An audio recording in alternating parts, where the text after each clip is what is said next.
या कायद्याचा प्रवास मार्च 2026 मध्ये सुरू झाला, जेव्हा महाराष्ट्र विधानसभेत महाराष्ट्र धर्म स्वातंत्र्य विधेयक 2026 सादर करून मंजूर करण्यात आले.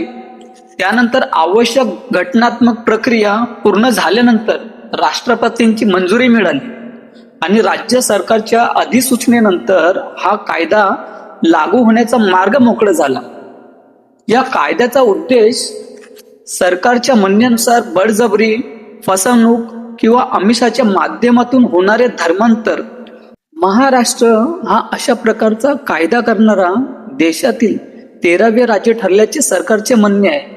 याआधी ओडिशा, मध्य प्रदेश, उत्तर प्रदेश, गुजरात, उत्तराखंड, हिमाचल प्रदेश आणि इतर काही राज्यांनीही अशा स्वरूपाचे कायदे केले आहेत.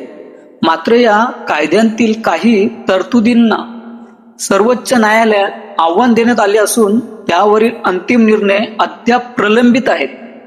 त्यामुळे हा विषय कायदेशीर आणि घटनात्मक दृष्ट्याही चर्चेचा आहे. आता सर्वात महत्वाचा प्रश्न, हा कायदा नेमका काय सांगतो? सोशल मीडियावर अनेक दावे केले जात आहेत, पण आपण थेट कायद्याच्या तरतुदी समजून घेऊया. या कायद्याचा उद्देश कोणत्याही श्रद्धेवर बंदी घालणे नाही. सरकारच्या मते हा कायदा फक्त अशा धर्मांतरावर कारवाई करण्यासाठी आहे जी बळजबरी, फसवणूक, चुकीची माहिती, धमकी किंवा आमिष दाखवून घडवून आणली जातात.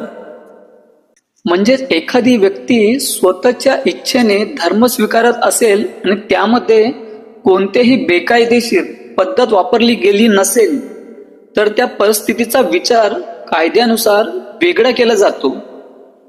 जर तपासात बळजबरी, फसवणूक किंवा आमिषाच्या माध्यमातून धर्मांतरण झाल्याचे सिद्ध झाले तर या कायद्यानुसार कारावास, आणि दंडाची तरतूद आहे.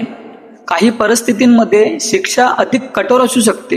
विशेषतः पीडित व्यक्ती अल्पवयीन, महिला किंवा अनुसूचित जाती जमातीतील असल्यास. मात्र प्रत्येक प्रकरणात अंतिम निर्णय न्यायालय उपलब्ध पुराव्यांच्या आधारे घेतो. या कायद्यानुसार तक्रार कोण करू शकतो आणि तपासाची प्रक्रिया कशी सुरू होते याबाबतही स्पष्ट तरतुदी आहेत. अशा प्रकरणांमध्ये पोलिसांना तपास करण्याचा अधिकार दिला जातो. मात्र कोणत्याही व्यक्तीला दोषी ठरवण्याचा अधिकार न्यायालयातच असतो. त्यामुळे सोशल मीडियावरील दावे आणि न्यायालयीन प्रक्रिया या दोन्ही वेगवेगळ्या